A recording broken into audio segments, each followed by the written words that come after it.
ሰላም ጤና ይስጥልን የተወደዳችሁና የተከበራችሁ የጎህ ቴሌቪዥን ተመልካቾቻችን እንደምናላችሁ ከሀገር ውስጥ እንዲሁም ከባህር ማዶ የመራረጥናቸውን ዜናዎቻችንን ይዘንላችሁ ቀርበናል ዜናውን ወደ እናንተ ያደረስኩ ነው አክሊል ሂሩት አብራችሁ ቆይታ አደርጋለሁ አብራችሁን ቆዩ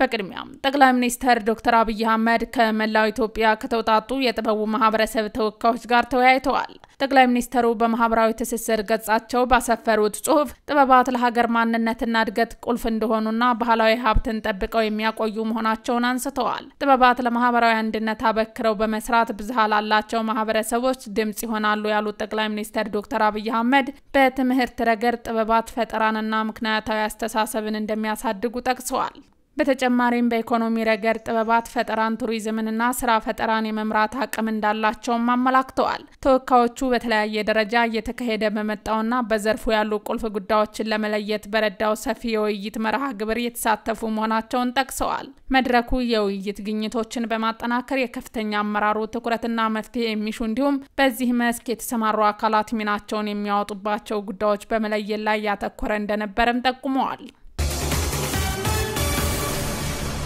የ12ኛ ክፍል ብሔራዊ ፈተና አሰጣጥ ሂደት በውጤታማነት እንዲከናወን በማስቻል በኩል የጸጥታ ተቋማት የላቀ አስተዋጽኦ ማበርከታቸውን የትምህርት ሚኒስትር ፕሮፌሰር ብርሃኑ ነጋ ገለጹ የ2017 ዓ.ም የ12ኛ ክፍል ፈተና አሰጣጥ ሂደትን በተመለከተ የጸጥታ ዕቅድና ኦፕሬሽን መርሃ ግብር ተካሂዷል በመርሃ ግብሩ የብሔራዊ መረጃና ደህንነት አገልግሎት የሥራ ኃላፊዎች የፌደራል ፖሊስ ኮሚሽን ኮሚሽነሮች የክልልና የከተማ መስተዳደሮች ሰላምና ጸጥታ ቢሮ ኃላፊዎች የኢንፎርሜሽን መረብ ደህንነት አስተዳደር ተወካዮች የዩኒቨርሲቲ ፕሬዝዳንትን ጨምሮ ባለድርሻ አካላት ተገኝተዋል የትምህርት ሚኒስትር ፕሮፌሰር ብርሃኑ ነጋ በዚህ ወቅት እንዳሉት የ12ኛ ክፍል ፈተና በአግባቡ እንዲሰጥ ትኩረት የተሰጠው የተሻለ ሀገር ተረካቢ ትውልድ ለመፍጠር ነው ብለዋል ውጤታማና ተወዳዳሪ ትውልድ በመፍጠር ይገባል ያሉት ሚኒስትሩ ለዚህ ደግሞ ፈተናውን ከስርቆት በጸዳ መልኩ እንዲሰጥ ማድረግ ይገባልም ብለዋል ባለፉት 3 ዓመታት በ12ኛ ክፍል ፈተና አሰጣጥ ችግሮችን በማረም ፈተናውን በተሻለ መልኩ ተደራሽ ለማድረግ የተሰሩ ስራዎች አበረታች ውጤቶች የተገኙባቸው መሆናቸውንም ገልጸዋል ለዚህም የጸጥታ አካላት ሚና ትልቅ መሆኑን ጠቁመው የ12ኛ ክፍል ፈተና በተሻለ መልኩ እንዲሰጥ የጸጥታ ተቋማት ላበረከቱት አስተዋጽኦ ምስጋና አቅርበዋል የዘንድሮ ፈተና ለ150,000 ተማሪዎች በኦንላይን እንደሚሰጥ ጠቁመው ፈተና አሰጣጡ ወደ ዲጂታል እንዲሸጋገር እየተሰራ መሆኑንም አብራርተዋል የፌደራል ፖሊስ ኮሚሽን ኮሚሽነር ጀነራል ደመላሽ ገብረ ሚካኤል በበኩላቸው ፖሊስ እንደ ተቋም የ12ኛ ክፍል ፈተና በውጤታማነት እንዲከናወን ከፍተኛ ሚና እየተጫወተ መሆኑን ጠቁመዋል በስነ ምግባር የታነጸ ትውልድ ለሀገር ሰላም ግንባታ ጉልህ አስተዋጽኦ ያለው መሆኑን ጠቁመው በፈተና አሰጣጥ ሂደቱ የጸጥታ ተቋማት መሳተፍ ዘርፈ ብዙ ፋይዳ አለው ብለዋል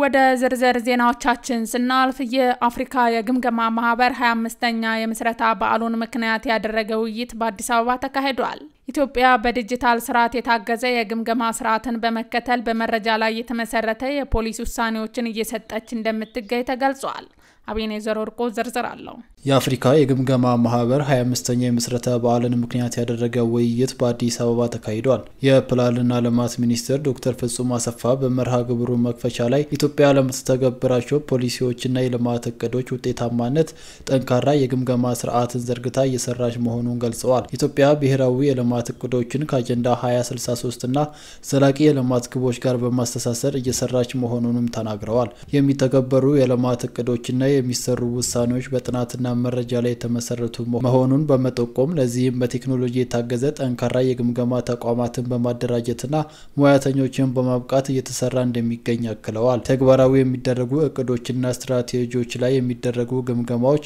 ለዜጎች የሚሰጠውን አገልግሎትና የልማት ተጠቃሚነት ለማሻሻል ፋይዳው የጎላ በመሆኑ ተጠናክሮ ይቀጥላል ብለዋል የአፍሪካ ህብረት የስትራቴጂክ እቅድና ትግበራ ዳይሬክተር ቦቶ ካቦይን በበኩላቸው በአጀንዳ 2063 የተያዙ የልማትና የሰላም እቅዶችን ለማሳካት ጠንካራ የግምገማ ስርዓት ወሳኝ መሆኑን አንስተዋል የአፍሪካ ሀገራት ነባራዊ ሁኔታዎችን ከአጀንዳ 2063 ጋር በማስተሳሰርና በመረጃ ላይ የተመሰረተ ስትራቴጂ በማውጣት ሊሰሩ እንደሚገባ ማስገንዘበዋል። በዚህም ልማትን ለመተግበር የሚደረጉ ግምገማዎች መሰረታዊ መሆናቸውን ገልጸዋል። በአፍሪካውያን ሙያተኞች የሚደረጉ ግምገማዎችን በማጠናከር የአፍሪካውያንን ችግር በአፍሪካውያን የመፍታት ባህል የበለጠ ሊጠናከር እንደሚገባ አስገንዝበዋል። የአፍሪካ የግምገማ ማህበር በአጀንዳ 2063 የመጀመሪያ 10 ዓመት የትግበራ ጊዜ ሙያዊ ድጋፍ ሲደረግ መቆየቱን ገልጸው በቀጣይም እገዛውን አጠናክሮ እንዲቀጥል ጠይቀዋል። የፓን አፍሪካ የግምገማ ማዕከል ለመሆን እየሰሩ እንደሚገኙ የአፍሪካ የግምገማ ማህበር ፕሬዝዳንት ሚሼል ኦድሪጎ ተናግረዋል። በቴክኖሎጂ የታገዘ የግምገማ ስልቶችን በመጠቀም በሀገሪቱ የሚተገበሩ የልማት እቅዶችን ለማሳካት መስራት ወሳኝ በመሆኑ ማህበሩ የአቅም ግንባታ ስልጠናዎችንና ሙያዊ ምክረ ሀሳብ በመስጠት ከሀገራት ጋር ያለውን ትብብር አጠናክሮ እንደሚቀጥል አረጋግጠዋል። በአዲስ አበባ እየተካሄደ በሚገኘው የማህበሩ 25ኛ ዓመት የምስረታ በዓል ላይ ከአፍሪካና ከሌሎች ሀገሮች የተውጣጡ ፖሊሲ አውጪዎች፣ የግምገማ ባለሙያዎች፣ መንግስታዊና መንግስታዊ ያልሆኑ ድርጅቶች ተወካዮች ተገኝተዋል። ዛሬን ጨምሮ ለ3 ቀናት የሚካሄደው መርሃ ግብር በአፍሪካ እየተተገበሩ የሚገኙ ቀጣይ የሚተገበሩ የልማት እቅዶችን ለማሳካት ትብብርን ማጠናከር፣ ወጣት የግምገማ ባለሙያዎችን ማበረታታት፣ ማህበሩ ያሳካቸውን ውጤቶች መገምገም እንዲሁም ክፍተቶችን መለየትና ሌሎች ሁነቶች እንደሚከናወኑ ይጠበቃል። ከውጭ የሚገባውን የነዳጅ ጥራት የሚያረጋግጥ የምርመራ ማዕከል ሊገነባ መሆኑ ተገለጸ። ኢትዮጵያ ወደ ሀገር ውስጥ የምታስገባውን ነዳጅ ጥራት ለማረጋገጥ የሚያስችል የጥራት ምርመራ ላብራቶሪ በድሬዳዋ ከተማ እንደሚገነባ ትሬድማርክ አፍሪካ አስታውቋል። ቁም ነገር ሽፈራው ዝርዝር አላት።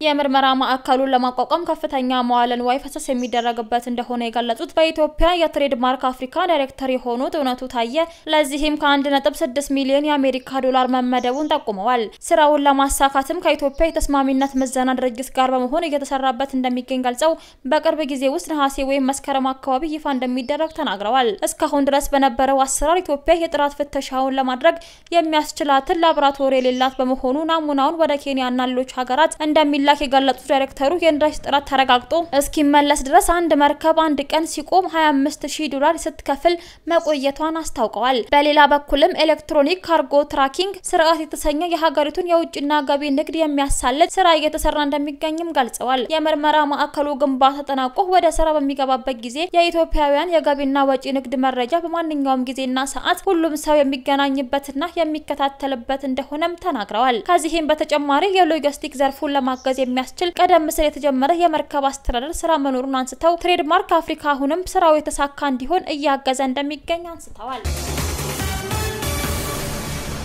ከውጪ የናይጄሪያ እርሻ ሚኒስተር ለሀገሪቱ የምግብ ዋስትና ሰራተኞች ጾምና ጸሎት እንዲያደርጉ ጥሪ አቀረበ።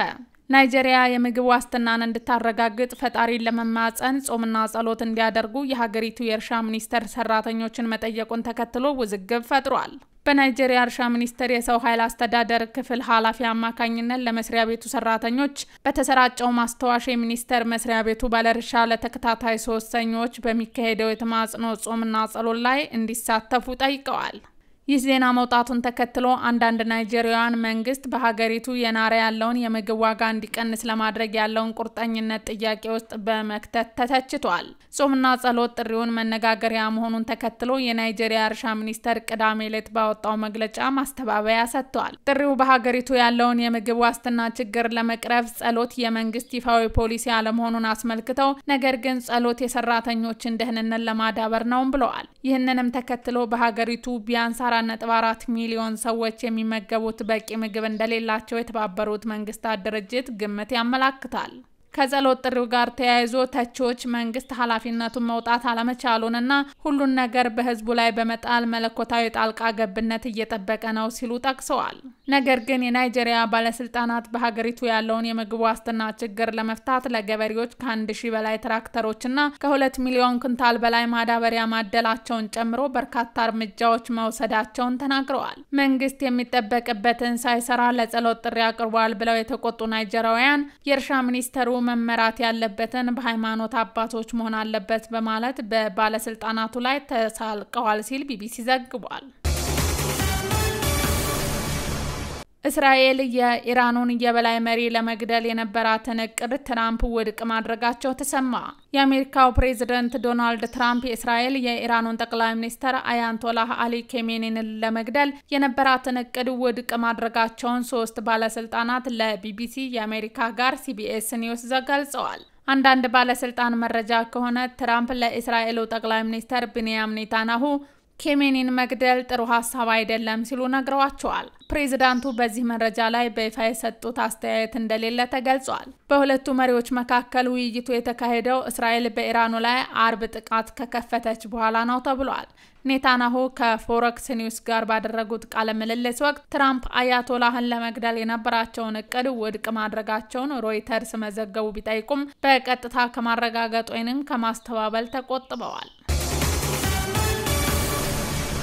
ውድ አድማጭ ተመልካቾቻችን ለዛሬ ያዘጋጀንላችሁ ዜናዎቻችን እነዚህን ይመስሉ ነበር። አብራችሁን ስለነበራችሁ ከልብ እናመሰግናለን። በያላችሁበት ሰላም